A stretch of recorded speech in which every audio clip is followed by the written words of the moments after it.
Hey marketers, Nate here. Quick message before we dive into our start of the semester. I wanted to cover a couple of things as far as the layout of the course. So being an online course, how you interface with the course is really central to your experience of the course. So I use modules. I know that you're also probably in other online courses, and instructors' design can vary a lot from one course to the next. So you might have other courses that are a lot more elaborate in their look. I find value in having it easy for you to navigate through the course. So my structure is pretty simple, and your default view is always the modules view. And the modules are laid out by what you're doing each week of the 17 weeks of the semester. There's some other modules, such as the Start Here module and other modules that aren't related to a specific week. But other than that, everything is set up by modules. So know that that's how we do things. Within your default home view, which is the modules view, you'll see menu links on the left of your screen, and that includes the modules view, the syllabus, announcements, grades, Confer Zoom, and Google Drive. Let me hit on each of those real quickly. Modules is your default view, and in each weekly module, you'll see a resource page and the assignments underneath that. There's a syllabus menu link. The syllabus menu link provides you some other information on resources for the college, like tech support and things like that that can help you. And as you scroll down in the syllabus page, you'll see a link to the full syllabus, which is the big 8-page syllabus with all the due dates and additional information about communication, etc. So skim through that. The best place to look for your due dates are in the weekly modules. The syllabus menu view also contains down at the bottom a list of all the assignments that are due, what their point values are, and their due dates. So that's a handy place to cross-reference and see what's coming up. But your modules view with each week will always show you what is due that week. So if something varies between what I have listed on the syllabus and what's in the Canvas modules, Canvas is the correct due date. Quick note on due dates.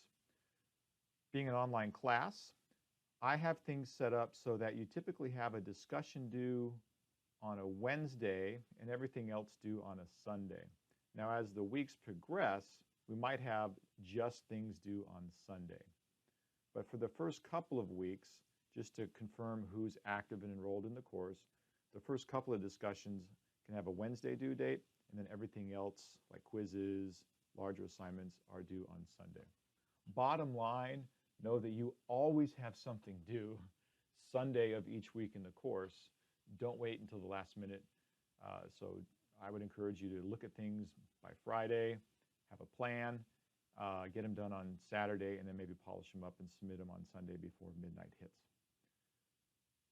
Announcements. Announcements are that's where I communicate what's going on with the course. Typically, there'll be a recap after an assignment's been graded, hitting some highlights. Also, here's what's coming up this week piece, and just general announcements about the course from an administrative standpoint. Make sure that you're getting those announcements to your email, and if not, you need to go into Surf and update your email address, which is what you do when you register. I can't actually do that for you, but if you have questions on that, if you're not getting the announcements, send me a message and I'll send you the links to the tutorials on how to do that. The gradebook. Please check the gradebook often. Typically, I have things graded within 48 hours to up to a week. In the syllabus, it says up to a week from after they're submitted. And check your grades there. So once things are graded, you have a few days to look at that and dispute if there's any grade that doesn't make sense or if I missed something. And then after that, that grade is cooked and booked. And I don't really go backwards on work that's been submitted. Like if it's week 12, you're like, I want to revisit the week 2 assignment and do some forensic accounting on that. I don't really do that. So you have, I believe in the syllabus, it says up to a week after something's submitted to dispute or question that grade. Extra credit. I typically don't do much extra credit online other than I'll have extra point values for submitting some work. It might be a discussion assignment that's written, and I'll give you the option of, hey, if you want to submit it as a video, I'll give you 5 extra credit points on that. So look for those. That's how I address extra credit, is little extra bonus points on assignments throughout the semester. What I don't do is a large extra credit assignment at the end of the semester if you are not passing the class, which you're not going to have that issue, to boost your grade up, because I'd have to offer that to everybody, and that is essentially me grading a whole nother assignment for everybody in the class, and that's extra work, and I don't do that. So look for the extra credit opportunities during the semester on the existing assignments if you submit in a different format. Confer Zoom is also shown as a menu link. That is for me to schedule video chats with you. So that's where you will go if I've scheduled a call with you. You'll probably also get an email from me with a link. You can click on that link and go directly through there. It's not something where you would go in and actually book time on your own. It's something that I do. But that's there for you to go in when you want to do calls with me. And those are always scheduled in advance. So we would communicate via email, we'd book some time, and then we'd jump on to Confer Zoom for that live video call. And then Google Drive.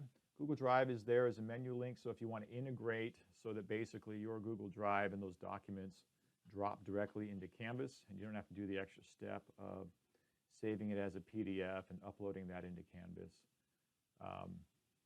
You have that. So the first time you use Google, you have to integrate it with Canvas, and that's what that link kind of shows you how to do. So what is bulletproof as far as submitting your work? Submit them as PDFs. So create it as a Word or a Google Doc and then save as a PDF and submit that. I can always open those. If you're on something else, working on a tablet, if you're on a Mac, then saving as a PDF ensures that I can always open that document.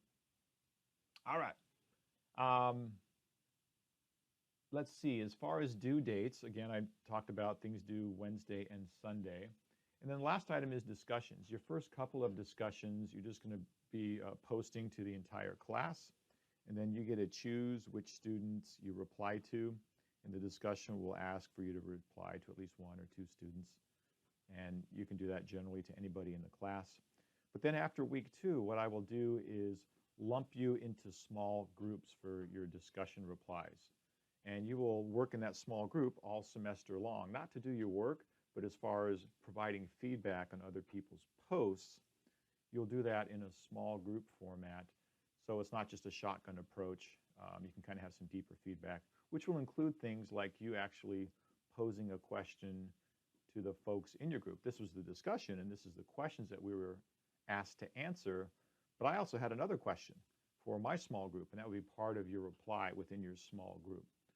So in the first couple of discussions, you're going to introduce yourself, tell me as much as you can about yourself, where you work, what your interests are, and that helps me lump you up into small groups for your future discussion replies.